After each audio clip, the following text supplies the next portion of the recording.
Public Instruction Tony Thurmond and Riverside County Sheriff Chad Bianco are here to face off when we come back.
I think it's time we put a felon in the White House. Well, that's Riverside County Sheriff Chad Bianco in a now viral post on Instagram from back in June, where he endorsed Donald Trump for president. Now, shortly after Trump was convicted in his New York hush money trial. That video, Bianco in his uniform, eliciting calls from Superintendent of Public Instruction Tony Thurmond for an investigation and a debate. Making an endorsement in a state taxpayer-funded uniform and badge would seem to violate the rules that we have. If the sheriff wants to be governor, I think that there ought to be a debate. Well, with more, we are joined by Riverside County Sheriff Chad Bianco and California's Superintendent of Public Instruction, Tony Thurmond. Gentlemen, thanks so much for being here and taking the time out. We made it happen.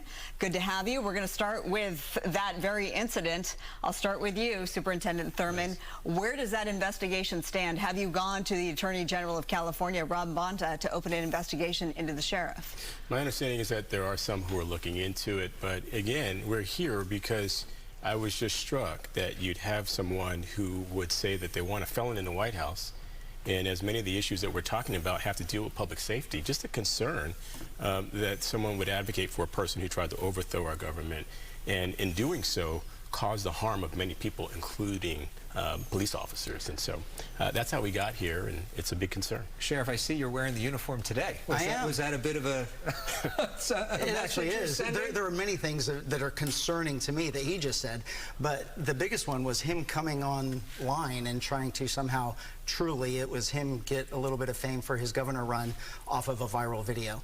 And the disturbing thing for me was that we have the person in charge of education in our state that failed to educate himself, do his homework about whether or not it was true or not that I violated some law, and then he went on national or local news saying that I did, and he repeatedly social media saying that I have violated these laws. So the truth of the matter is, I did not. I have spoken to numerous investigators over the last 5 years because there's always people that don't know the law and they complain and they file complaints. I have spoken to local investigators and federal investigators, and regardless of what he thinks, the sheriff does not apply to that law or that rule, and I am exempt because I'm an elected official, and specifically the office of sheriff does not apply to that. A chief of police would, one of my employees would, and then a technical part of the law that, of course, he didn't educate himself on, is that I am not considered an officer or an employee of the sheriff's department. I am the elected sheriff of Riverside County, and I am separate from the employees of the organization. If I could, thoughts on that? If I could, and the fact that he's wearing the uniform today. Again, anyone can make a mistake, but when the sheriff doubled down as an elected official to say that it's his badge, his uniform, he can do with it what he wants, I think it's disrespectful to the people who elect us. There are rules. It's not about whether or not you're elected or you're a rank and file officer. There are clearly established rules that say that public officials, elected officials, don't engage in politics when we are on the clock, when we are working. And that's all we were saying. There are no laws that say that. And the fact that we're sitting here talking about things that are not true, and now I have told everyone, including yourself, that you are completely wrong. You have accused me of committing a crime multiple times on television and your social media. Anytime you want to fix it and apologize, I'll wait. There is no open investigation into the sheriff. My office doesn't have the power to do an investigation. We're reaching out to state agencies that can. And this is not the first time that this has happened. There's been a LA County sheriff who did the same thing, made a political endorsement in uniform, and he took it back. And you doubled down on it, and that just says a lot about There are things like the Hatch Act and other things where you're not supposed to do official work. So I will let people bury themselves as much as they want, and when it keeps getting worse and worse and worse, then I'll show you the letters. I guarantee you, if he complained, which I think he did, they won't tell me, they block out the address, but he got the same letter that they send me and say this is what we gave them, and it explains that the office of sheriff is different. Let's talk about public safety, which you know a lot about. You do too, as well, of course. But you, as sheriff, you're very much against Prop 47. There is a ballot on the upcoming election in November to amend Prop 47, which, for our viewers, a little refresher, that this reclassifies non-violent crimes from felonies to misdemeanors. And on the ballot this November will be Prop 36, which is the amendment to Prop 47. Right. Why is this the answer, in your belief, to solving the crime public safety issue? This isn't the end-all answer, but we know from a public safety standpoint, and really the voters know, 80% of the population of California knows that Prop 47 has been the beginning of the end. Really was AB 109, but Prop 47 then started the ball rolling. The beginning of the end for public safety in California, whether you're talking about homeless, whether you're talking about drugs, whether you're talking about theft, all of those things drastically increased, and you can look and see the drastic increase since 47. Everyone knows what those consequences were going to be. We told the legislature what those consequences were going to be, and we've tried to get it fixed. We know now that we were 100% lied to by our state government, specifically our Attorney General, who happens to be the person he's endorsing for president now, and we were sold a bill of goods with the Safe Streets and Safe Schools initiative, which we know now had nothing to do with safe streets and safe schools. It was about decriminalization. It was about no accountability for criminal behavior, raising the limits of theft, no accountability for drugs. It should be a crime of what we have done with drugs and the homeless, in that we cannot get them into services now, and that was all taken away by Prop 47. So this effort to reform Prop 47, now Prop 36, has been supported by some liberal Democrats, including the mayor of San Francisco, the mayor of San Jose. Do you support it? First thing I want to say, just in correction, Sheriff, the legislature didn't pass Prop 47. The people of California did. In an overwhelming vote. But to that point, people are tired of having their cars broken into, their homes and their businesses. I myself have had 2 different times a car broken into, my daughter's car stolen. We do need accountability. And I've been on a lot of police ride-alongs. I come from a law enforcement family. I was raised by 2 police officers. My brother's retired police. And as I talk to officers, they talk about arresting the same person twice in the same night. Yes, there has to be reform. You know, we're taking a look at Prop 36. I'm working with a lot of legislators right now as we speak to create real consequences for those who commit retail theft, to go after those rings who are helping to steal the stuff and then sell it again on eBay and other places. We need change, but just locking people up is not the solution.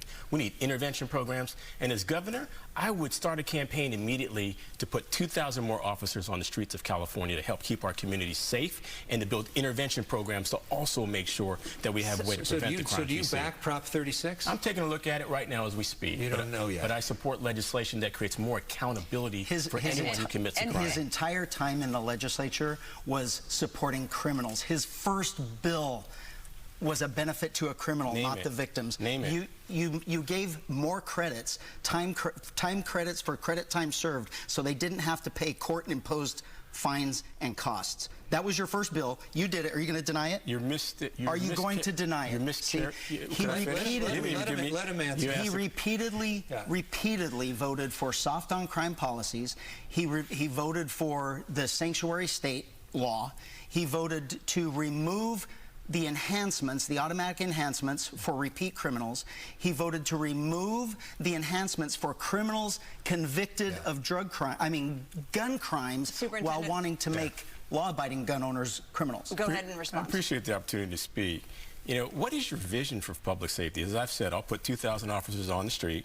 I'm working right now in real time with legislators to create more consequences and accountability for anyone who commits a crime, whether it be retail theft or anything. In my experience as an elected official, I've done more to help reduce violent crimes in the cities that I've represented, you know, by building strong programs, working with law enforcement. What's your vision? I think you just made that whole thing up. But my record is clear. I've spent 31 years in law enforcement, on the front lines of law enforcement, trying to keep people safe, arresting the same people over and over, while the people in Sacramento, repeatedly voted for soft on crime policies, making us less safe, more rights and benefits to criminals than actual victims. How do you respond to that, Superintendent? I mean, what he's saying is that in the past, your proposals were soft on crime. How do you respond to that? You're talking about the future, but in terms of your past voting record. I disagree with the blatant mischaracterizations that the sheriff is making. It sounds like you're making this personal. I asked you what your vision was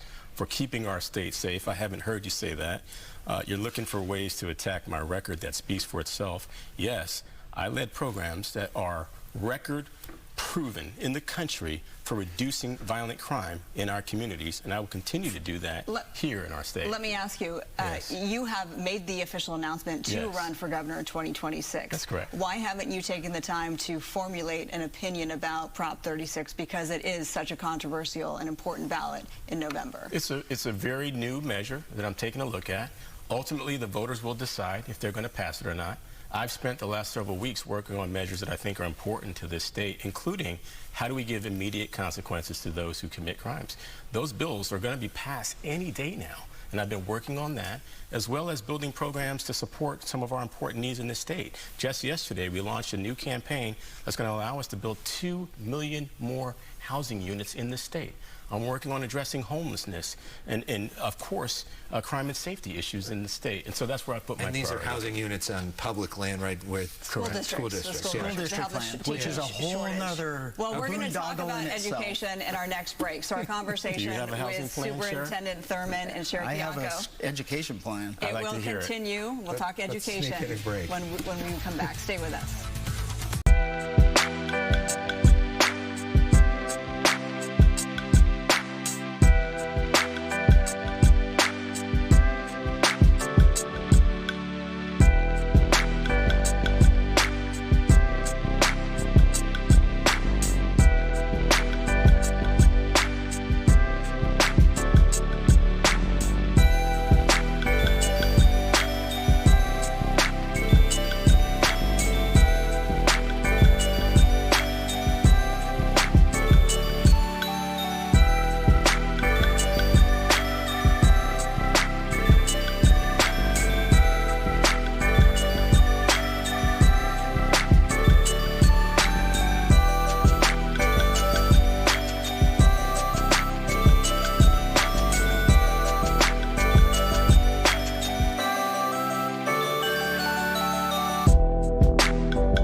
watching the Fox 11 News at 6.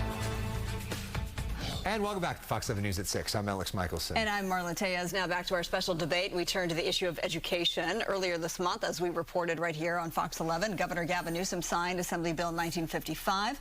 The controversial bill prohibits California school districts from notifying parents about a student's desire to change sexual orientation or gender identity. Proponents say the law protects LGBTQ plus students. Opponents, who have already filed a lawsuit challenging the law, say it violates the rights of parents. Now back to our special debate between California Superintendent of Public Instruction Tony Thurmond and Riverside County Sheriff Chad Bianco. So, Mr. Superintendent, since this is your purview, yes. Let's start with you. Yes. You support this. Why is it a good idea? You know, I've worked on SB 1955, and here are the facts. Actually, it does nothing to block the rights of parents. It actually says that when there are any discussions that are going to take place about a child's sexual orientation, that conversation should happen between that child and their parent. We don't want government involved in making decisions about our children. Is that something that you'd want to see? I know you're going to speak against this matter, but actually what it does is it protects young people from being forcibly outed. And research shows that when you target LGBTQ plus students in this way, you propel them towards suicide. 40% of LGBTQ plus kids are experiencing or considering suicide. But when you do the opposite and you support them, they do better in school, they have better attendance, and it is just a misnomer for those who have said that this takes away parent rights. This actually reaffirms the rights that parents and their families should have to work on these issues together. Sheriff Chad Bianco, I know you have a very different perspective on this. Yes, I mean, since he took over this position, talking about mental health, 70% increase in mental health issues in high school, or I mean in school-aged children. So there's a huge problem there. And the good thing about talking to a cop, especially a leader of a law enforcement agency, is you absolutely have to get the truth from me. It is impossible for me, unless I want to be fired and removed, for lying. I can't lie as a cop. There's only one of us here that can do that. This bill is absolutely horrible. This bill is absolutely horrible, and it certainly takes away the rights of teachers to inform parents. And what it does is it prevents school districts from having their own rules and laws of saying that teachers will notify parents or that a teacher can notify a parent. This took away that ability for schools to do that in the event we come up with a policy that says you can no longer talk to the students. This is an end-around, ridiculous law that, as a parent and as a grandparent, absolutely horrible. That there is no parent in the state that supports this. His point is that students could be forcibly outed to parents who may not be ready for that, and that they could commit suicide as a result. You say what? We can ifs forever. If we're talking about something that could happen, so we're going to pass a law and we're going to make some policy, that's not the role of government, not even close to the role of government. Is it the role of government to interfere in the lives of families and their children and to tell them what they should and shouldn't do? You just did that by passing 1955. Do you agree or disagree? I just said that government should not be involved in the lives of our families and that this is a decision that should get made between parents and their children. Do you agree or disagree? You're absolutely right, which is why government should stay out of it. And that's why I support this bill, because it keeps government out of it. By putting government in it. It keeps teachers teaching, which is their job. We've heard from a lot of parents that say this really just muddies the water when it comes to my parental rights. When I drop my kid off at school, whatever that they choose to tell their teacher, that should be relayed to me. So that is their right as a parent. And you say? The bill does not say that a teacher cannot engage in communication with the parent. It simply says that the district cannot require teachers to forcibly out a student who might be having questions about their sexual identity. But if a student says, I want to be known, if I'm a female and I want to be known as the he pronoun now, isn't that what this law says? It prevents the child or prevents the teacher from notifying the parent of that? You know, teachers don't have the experience to make the decisions about who's LGBTQ plus or who isn't. You know, at what point do we expect teachers to start doing investigations about what students? We bring teachers in to help them support our kids to learn. And all this bill says is that when it comes to someone's sexual orientation, that's a personal matter that should be worked out between them and their family. But there's so many other issues, like even a permission slip for a field trip you have to get a parent for, so why would this go to your parent? Where would parents start? Would they call every time they heard a child use a pronoun, that doesn't mean anything about their sexual orientation. All it does is take away the right of a parent to be there or a teacher to be a caring adult if the student needs someone to talk to. Teachers are some of our best mentors. You talked about counseling. If I could finish, you know, I brought the resources in so that we can have 10,000 more counselors in our schools so they can get help for the things that impacted them since the pandemic. Why would we take away the right of any caring adult to help a young person who's struggling with their sexual orientation or bullying or any issue? If they've come out and this is what we're talking about in school, they're not coming out. They're not being outed. They're already outed. They've already outed themselves. We're just keeping it from their parents. Students don't have rights. Kids don't have rights. I was responsible for my kids. My kids didn't have rights. From a law enforcement perspective. Kids have rights, really? Kids, parents are responsible for their children. Are you going to say that they're not? Well, I think it's both, right? No? Well, it depends okay, so I probably misspoke and said, yes, they certainly have rights. They are U.S. citizens, they are humans, they have rights.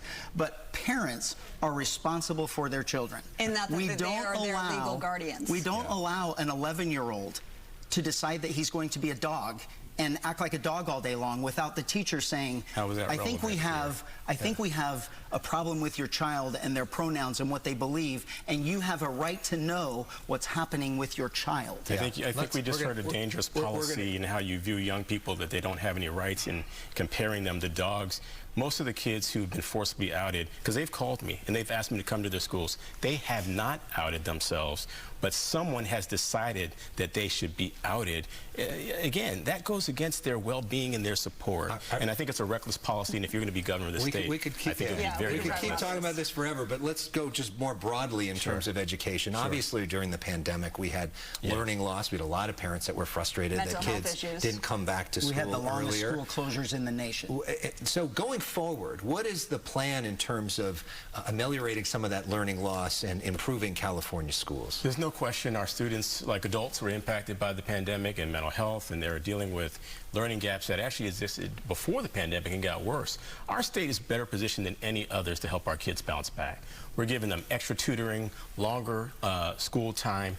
We are spending $1 billion a year in arts education, which addresses many things, including our students' academics, reading coaches and specialists to make sure that our kids learn to read by 3rd grade. And we're working to make sure that we get 10,000 more mental health clinicians in our schools to help our kids. We're giving them free meals. You know, we spent $900 million, we fed 900 million families during the pandemic. You said that our schools were closed longer. We actually took the action to make sure that our schools could open safely so that people could be in school safe from COVID, so they could be learning. We got 1 million computers for our students. I worked on getting $8 billion for broadband to make sure our students can learn. Our schools closed, our kids didn't even have computers. And so I dug in there to make sure that we would get these resources for our kids. I hear you making, blame and platitudes, but I'm very interested if you have a real vision for serving the students of our state, because they need a great deal. Let me interject and say that we have less than a minute. Sheriff, you have hinted at a run for governor in 2026. Are you ready to make that announcement tonight? No, I'm the sheriff of Riverside County, and for the next several months, my goal is to make sure that Prop 36 is passed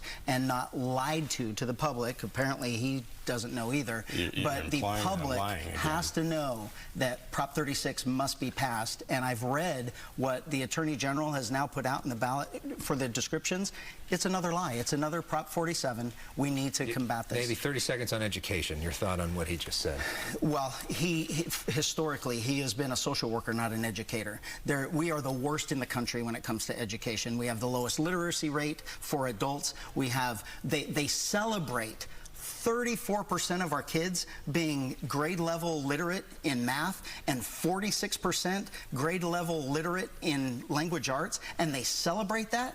We spend more money per student than anyone in the country, and we are the bottom of the list when it comes to education. And now he wants to spend, really waste, $14 billion on 75,000 acres of school property. What I want to know, where this entire state needs to be fixed, how does a school have 75,000 acres of real property? I can address that. That is $14 billion real quickly, that they have failed. This will be the last word. The school has failed to educate our kids. and they waste it spending money on property. One correction for you, Sheriff. I spent 10 years working in our schools, just to be clear. You don't get to speak for what my career is, just like I wouldn't do that to you. Your record does. You are someone who has said you would support a president who wants to get rid of the U.S. Department of Education. That would take away resources for kids with disabilities and special education and low-income students. What would It you actually say? would. It puts it in the hands of the state. May I finish? What would you say if to, it was truthful? you know, I asked you if you had a vision for education. You didn't give us an answer. You just pointed a finger. I asked you, what's your vision for public safety? You didn't give us an answer. And so I'm sitting here saying I am running for governor, and one of my lead priorities is to build 2.3 million housing units. We are in a housing crisis, and it just so happens that our schools across the state possess 75,000 acres of land that can be developed upon. And schools have done this. They can use surplus property to build for their teachers and classified staff who cannot afford to live where they work. This is a significant opportunity for California communities, and I'm going to help lead it, and I'm going to help lead the state to address housing and homelessness and great paying jobs for Superintendent Tony Thurmond, we thank you so much. Riverside County Sheriff Chad Bianco, thank you both for being here and taking the time out to do this. And not everybody goes out of the echo chambers and has an actual conversation. Thanks for the debate. So thank you very much, and we need more of that, so thanks for being here. We'll be right back.